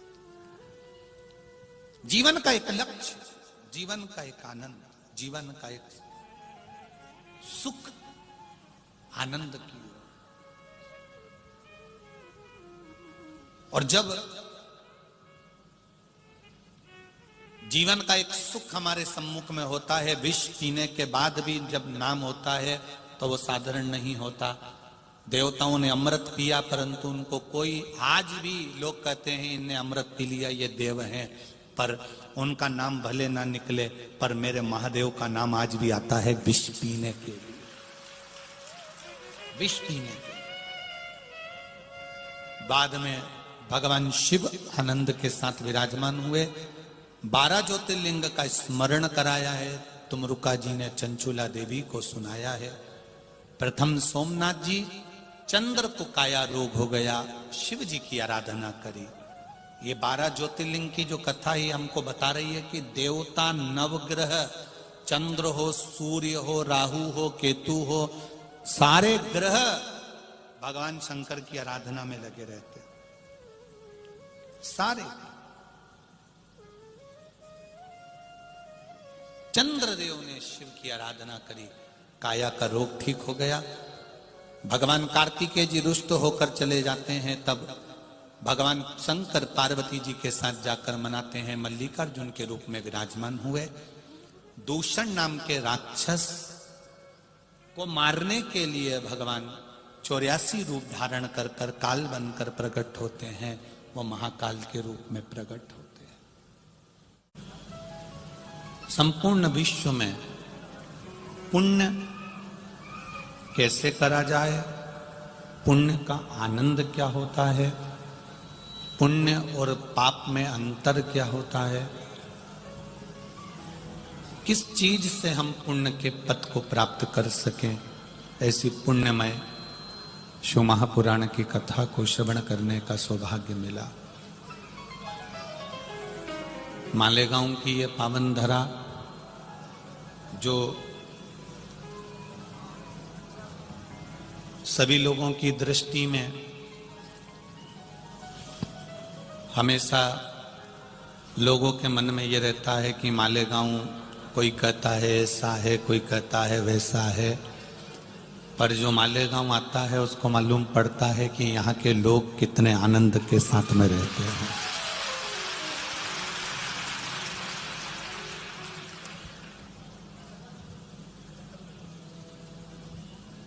यहाँ प्रत्येक समाज, प्रत्येक धर्म का व्यक्ति, प्रत्येक संप्रदाय का व्यक्ति और प्रत्येक समाज का व्यक्ति सेवा कैसे करता है, लोगों को आदर कैसे देता है, सम्मान कैसे करता है, ये मालेगांव की धरा पर आकर मालूम पड़ता है कि यहाँ का भाव क्या है।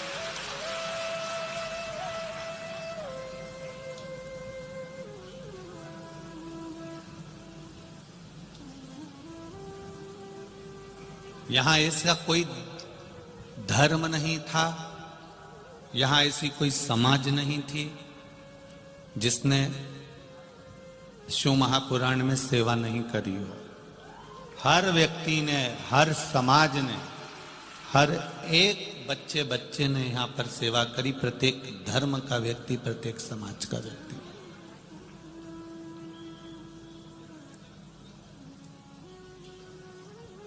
कोई रहा नहीं।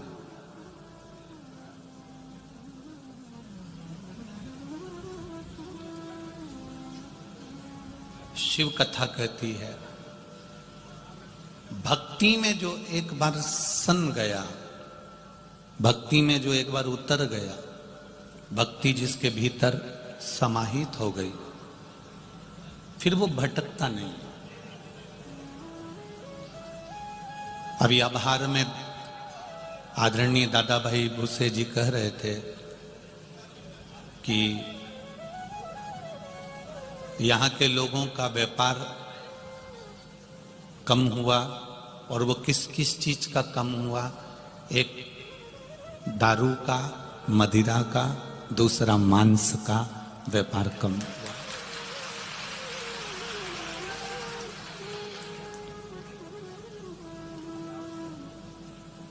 क्योंकि कुछ समय के लिए वो लोग भी 7 दिन अपनी अपनी दुकानों को बंद कर कर भगवान की भक्ति में लगे हुए थे, वो भी सेवा में लगे हुए थे।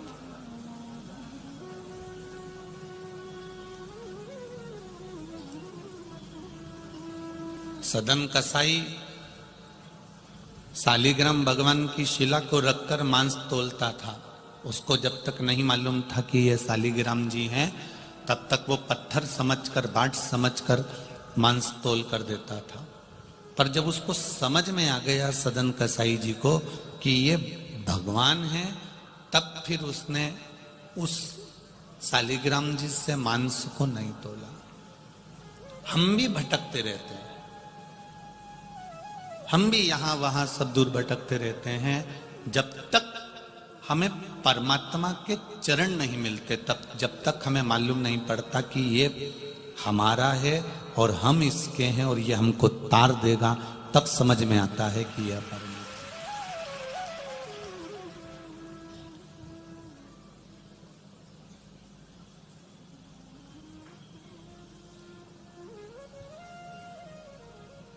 अभी तक जितनी कथाएं करते करते आए हैं, उसमें सबसे भारी और सबसे अधिक श्रोताओं के बीच में ये कथा हुई है बाबा की कृपा से। सबसे अधिक श्रोता, सबसे भारी। ना जाने कहां कहां से आप लोग आए और बड़ी भारी संख्या में यहां पहुंचे हो। महाराज, प्रशासन ने भी बहुत सुंदर व्यवस्था संभाल के रखी है। हर तरह से प्रशासन मुस्तैद और व्यवस्थाएं संभाली। अभी तक कहीं 5 लाख, कहीं 4 लाख, कहीं 6 लाख, कहीं 7 लाख तक पब्लिक भक्त लोग कथा में रहे, पर आज की स्थिति में 11 लाख से ऊपर लोग इस मालेगांव में हैं।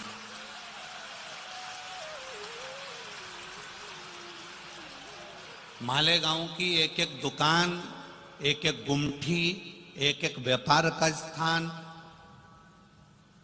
कल कथा में हमको, जब हम कक्ष में पहुंचे, आदरणीय स्वर्गीय श्री जगन्नाथ जी अग्रवाल जी के घर पर जहां हम रुके हैं, वहां जब हम पहुंचे तो हमने वासु जी से कहा कि बड़ा विचित्र लीला है ये, कि टेंट जब पूरा खत्म हो गया और टेंट नहीं लग पा रहा था, तो कपड़े के व्यापारियों ने अपनी दुकान की बेडशीट निकाल कर दे दी थी कि पकड़ पकड़ कर बैठ कर कथा श्रवण करें। बेडशीट, कल के फोटो में आप लोगों ने देखा होगा कि बेडशीट पकड़ पकड़ के लोग, कितने धन्य हैं ऐसे व्यापारी जिन्होंने अपनी दुकान की बेडशीटें निकाल कर दे दी कि इसको पकड़ लो और बैठ कर कथा सुनो। ये सुख कहां मिलेगा? ऐसा आनंद जिंदगी में नहीं मिल सकता।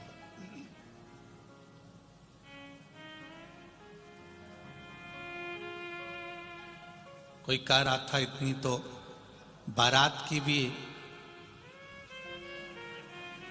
व्यवस्था नहीं होती है और उनको भी, बारातियों को भी कोई ना कोई चीज की कमी रह जाती है, पर यहां तो भक्तों के लिए कोई कमी किसी ने नहीं रखी है। अभी इससे बड़ा सुख क्या होगा? मैं आदरणीय दादा बाबू भूसे जी को कहूंगा कि वास्तवता है मालेगांव मालेगांव है और माल का गांव है।